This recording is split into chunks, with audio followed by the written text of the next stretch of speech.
बिस्मिल्लाहिर्रहमानिर्रहीम। अस्सलाम वालेकुम। आप देख रहे हैं Shiraz Khan London official YouTube channel.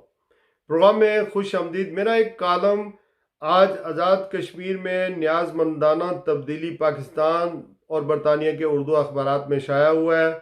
मैं चाह रहा हूँ कि ये आपको पढ़कर सुना दूँ। इसका बैकग्राउंड कुछ इस तरह का है कि सलीम साफ़ी जो हमारे पाकिस्तान के मारूफ सहाफ़ी हैं, उन्होंने एक ट्वीट किया है अब्दुल क़य्यूम नियाज़ी की के वज़ीर आज़म बनने के बाद। ये ट्वीट किया है ये भी मैं आपको बताता हूँ। और उसके अलावा मीरपुर आज़ाद कश्मीर से प्रोफेसर रफ़ीक भट्टी साहब जो उम्र के मेरे ख्याल में 76-77 साल उन्होंने गुजार चुके हैं, उनका एक मरासला है जिन्होंने एक बड़ा दिलचस्प आज़ाद कश्मीर के वज़ीर आज़म के हवाले से एक तबसरा अपना लिखा है, वो या तज्जिया दिया है, वो भी मैंने इस कॉलम का हिस्सा बनाया है। तो कॉलम कुछ इस तरह शुरू होता है। वज़ीर आज़म इमरान खान के साथ बुग़्ज़, मुखालफत या तनकीद मारूफ साफ़ी सलीम साफ़ी का एक मामूल का सा मशगला लगता है। पता नहीं इसकी वजूहत क्या है। हम साफ़ी राय अमा हमवार करने वाले लोग हैं, हमें कुछ ज़िम्मेदारी का मुज़ाहरा करना चाहिए। इससे इमरान खान का तो कुछ नहीं बिगड़ता, लेकिन मौसूफ़ की अपनी क्रेडिबिलिटी बहुत बुरी तरह मुतासर हुई है।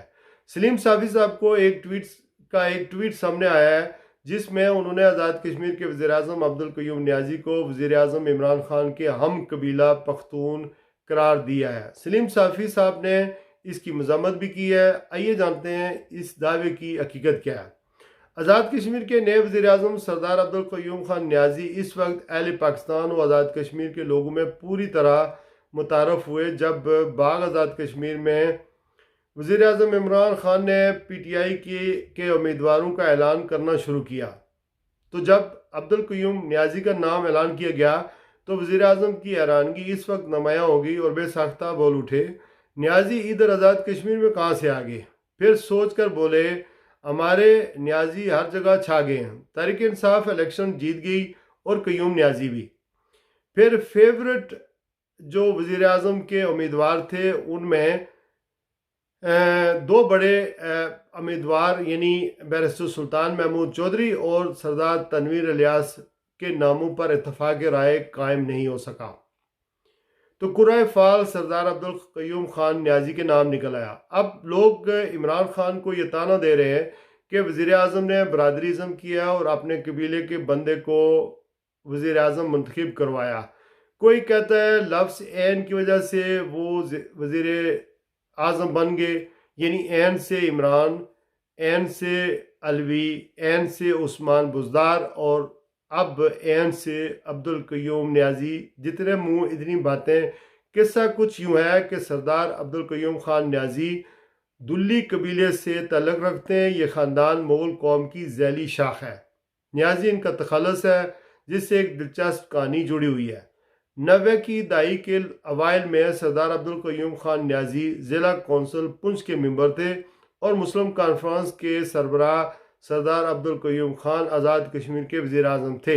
दोनों का नाम यकसा होने की वजह से इनके अखबारी बयानात और सरकारी अहकामात में तमीज़ करना मुश्किल हो जाता था और ज़िला पुंछ की इंतज़ामिया कई मरतबा ज़िला कौंसिल के मेंबर के अहकामात को वज़ीर आज़म आज़ाद कश्मीर के अहकामात समझ कर उन पर अमल दरामद कर देती थी। इस पर मुस्लिम कॉन्फ्रेंस के सरबराह और उस वक्त के वज़ीर आज़म मुजाहिद अव्वल सरदार अब्दुल क़य्यूम खान ने उनको यानी सरदार अब्दुल क़य्यूम नियाज़ी को उनके नाम के साथ कोई दूसरा नाम लगाने की तजवीज़ दी। उन्होंने यूं अपने नाम के साथ नियाज़ी लिखना शुरू कर दिया। वाज़ेह रहे कि नियाज़ी इनका ख़ानदानी नाम नहीं है, ये इनका तख़ल्लुस है। इनके ख़ानदान का कोई दूसरा शख्स अपने नाम के साथ नियाज़ी नहीं लिखता। यहाँ पर यह किस्सा तमाम हुआ। दूसरी जानब अब बैरिस्टर सुल्तान महमूद चौधरी के शहर मीरपुर से मैं अपने उस्ताद मोहतरम प्रोफेसर रफ़ीक भट्टी साहब का एक मरासला कॉलम का हिस्सा बनाता हूँ, जिन्होंने तब्दील के हवाले से एक बिल्कुल मुख्तलिफ और शानदार राय दी है, जिससे अंदाज़ा लगाया जा सकता है कि आज़ाद कश्मीर में वाकई तब्दीली रुनमा हुई है और कैसे हुई है। मरासला मुलाजा फरमाइए। शिराज खान साहब, मेरे इल्म और मुशाहिदे के मुताबिक आज़ाद कश्मीर में जब कभी किसी बाख्तियार ओहदे पर किसी फ़र्द की तैनाती होती है तो लोग अक्सर पूछते हैं कि ये किस बरादरी का है।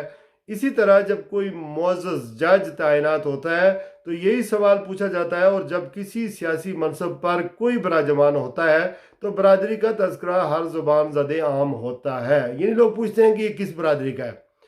کبھی کسی نے یہ جاننے کی کوشش نہیں کی کہ زیر بحث شخص کتنا باکردار، صاحب علم و دانش ہے یا شریف النفس ہے۔ آج یہ خواص کمزوری بلکہ نالائکی تصور ہوتے ہیں۔ قبیلہ، برادری اور خاندان کو اہلیت و شرافت و دیانت کو نااہل ہی سمجھا جاتا ہے۔ آج تک آزاد خطے میں خاندانی وراثتی جمہوری اقتدار کا معیار رہا ہے۔ یہ تبدیلی سرکار کا کمال ہے کہ پہلے پنجاب میں ایک غیر معروف شخص عثمان بزدار کو پاکستان کے سب سے بڑے صوبے پنجاب کا وزیر اعلیٰ بنا کر سابق سیاسی کلچر کا خاتمہ کیا گیا، اور اب آزاد کشمیر میں اس عمل کو دہرا کر تبدیلی کو سچ کر دکھایا گیا۔ اگر ایمانداری، غیر جانبداری اور نیک نیتی سے سوچا جائے تو یہ بہت بڑی تبدیلی ہے۔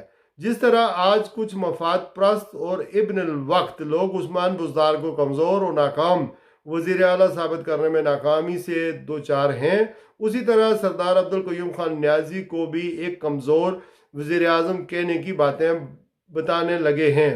یہ اس سیاسی کلچر کا حصہ ہے جس میں وراثتی خاندانی جمہوریت پروان چڑھتی رہی ہے۔ ابھی عبدالقیوم نیازی نے حلف نہیں اٹھایا تھا، لیکن کمزوری اور ناکامی کا وبیلہ پہلے سے ہی شروع کر دیا گیا تھا۔